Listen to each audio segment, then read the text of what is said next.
Yo les babtous, on se retrouve aujourd'hui pour une nouvelle vidéo. Et en fait tout simplement aujourd'hui c'est une podcast. Donc en fait c'est vraiment différent de ce que je fais d'habitude. C'est pour ça que j'ai pas pris le siège gamer, j'ai pris un siège tout à fait normal pour me mettre à l'aise. Parce qu'aujourd'hui on va parler des 5 phases après une rupture. Comme vous avez pu le voir sur les anciennes vidéos, j'étais en couple, malheureusement ma relation s'est arrêtée.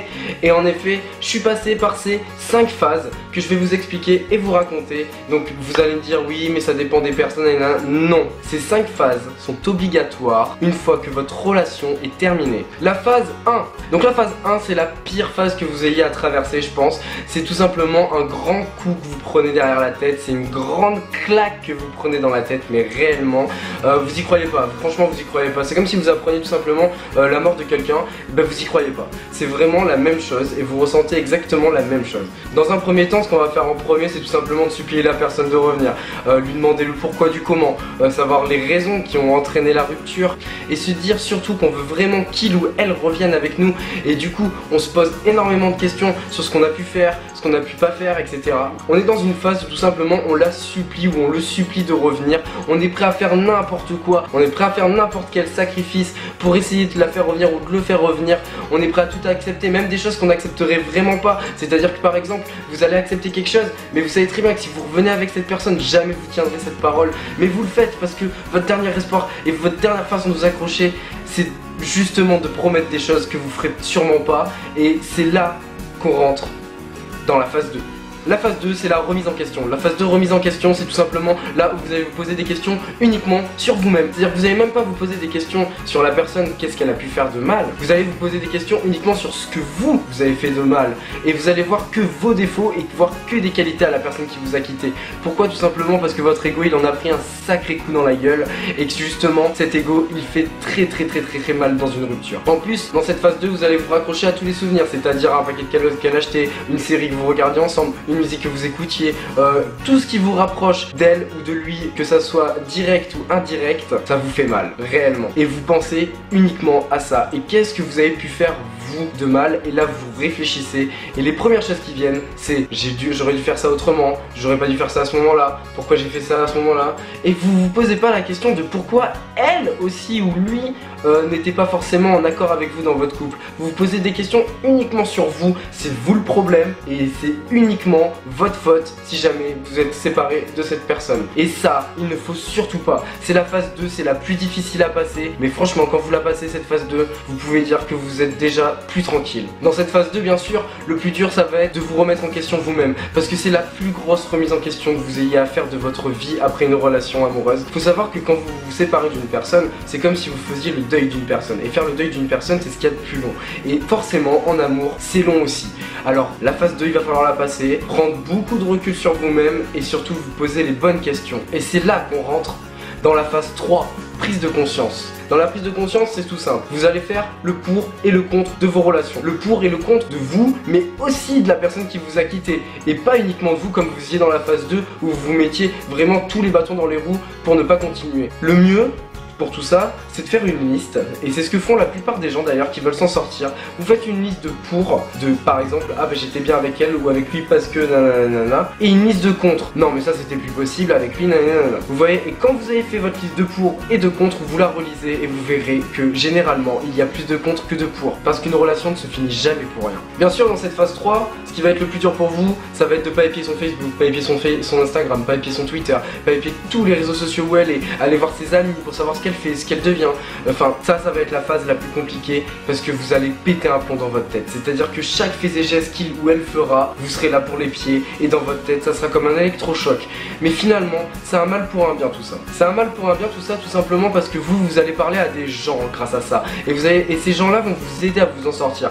Moi par exemple je vais vous parler à titre personnel mais j'ai des amis comme Adrigi, Prince Kader, Shihao qui m'a énormément aidé à m'en sortir, Vito, enfin j'ai eu énormément de soutien. Et ce soutien faut savoir qu'il est juste énorme et qu'il n'a pas de mots pour être décrit. C'est-à-dire que ce soutien là vous le ressentirez jamais ailleurs à part avec peut-être la famille. Quand vous aurez eu ce soutien des amis proches qui sont là vraiment pour vous, vous comprendrez alors que ce n'était pas vous le problème finalement et que vous allez réussir à vous en sortir pour passer finalement la phase 4, la haine. Je l'ai appelé la haine, la phase 4, tout simplement parce que ça va être une phase qui va vous permettre de vous en sortir à vous, mais qui va faire énormément de mal autour de vous. C'est-à-dire qu'en fait, vous allez commencer à détester la personne qui vous a quitté. Vous allez voir uniquement ses défauts, qu'il ou elle va faire, vous allez tout simplement l'analyser et vous dire mais que c'était une personne immonde et que c'était vraiment pas du tout une personne pour vous. Sauf que là, vous rentrez dans un vice, tout simplement parce que vous allez écrire un SMS ou écrire un message sur Facebook, vous allez tout faire pour justement lui faire comprendre à cette personne-là que vous en avez plus rien à foutre d'elle.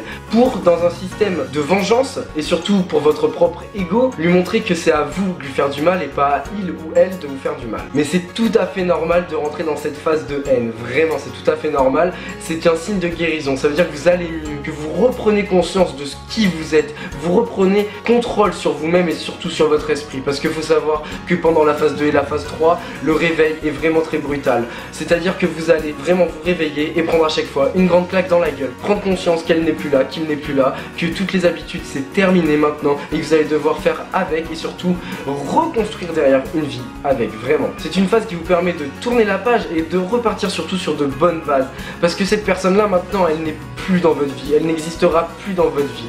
En revanche, attention à ne pas tomber dans la phase de non-retour.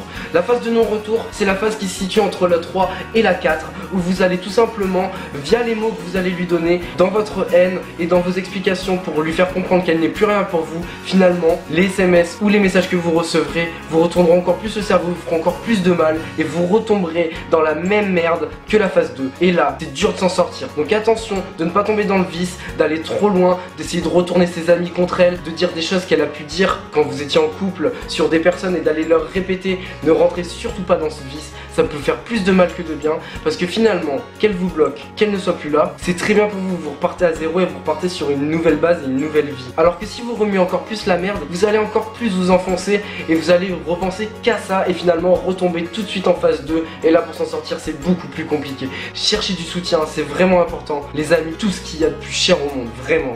On passe maintenant à la phase 5. La phase 5, la guérison. Donc la phase 5, je l'ai appelée tout simplement la guérison parce que c'est là où vous allez le mieux vous en sortir. Maintenant que vous n'avez plus de nouvelles de la personne, que vous pouvez plus épier son Facebook, que vous pouvez plus y penser, vous allez reprendre une vie normale et vous allez vous rendre compte que mais putain, il y a des milliers de personnes qui rêveraient de vous, qui rêveraient d'être avec vous, qui rêveraient de vous parler, qui rêveraient de passer une nuit avec vous, et vous allez vous rendre compte que cette personne là, bah, c'était peut-être pas la bonne, c'était sûrement pas la bonne, parce qu'une relation elle se finit jamais pour rien, et si elle se finit c'est qu'il y a des bonnes raisons derrière. Vous allez pouvoir sortir, vous allez pouvoir faire des soirées entre amis, vous allez pouvoir vivre, faire ce que vous voulez, aller sur ordinateur quand vous voulez, jouer quand vous voulez, je sais pas moi, aller mater un match de rugby ou de foot avec ses potes quand vous voulez. Vous êtes complètement libre.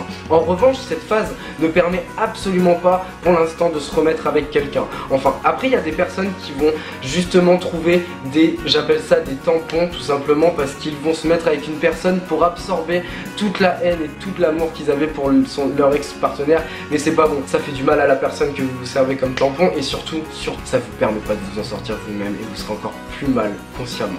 Faites les bonnes rencontres et les bons choix au bon moment quand vous vous sentez vraiment libéré mentalement et que vous sentez que vous allez vous en sortir. Et bien sûr, quand vous aurez rencontré cette personne qui vous fera comprendre que c'est bien mieux maintenant, vous vous direz dans votre tête mais qu'est-ce que je faisais avec la personne d'avant et pourquoi je me suis mis autant mal pour cette personne alors qu'elle n'en valait pas la peine. Posez-vous les bonnes questions et n'oubliez jamais les babsous. Votre pire ennemi, c'est pas lui ou elle, c'est vous-même votre pire ennemi. Parce que tout ça au final, c'est un combat contre vous-même. Voilà les babsous, c'est la fin de cette vidéo. J'espère que ça vous aura plu. C'était un autre contexte, c'est la première fois que je me lance là-dedans. J'espère que ça vous aura plu, j'espère que vous aurez kiffé. C'était un avis personnel et un avis que j'ai vu sur plein d'autres personnes. Donc voilà, si t'as kiffé, tu laisses un like, tu me laisses un commentaire pour me dire si toi t'es dans une phase en ce moment même. On passe au clavier, donc je pense que c'est le plus important chez un gamer avec la souris bien sûr. Donc personnellement je suis avec ce Roccat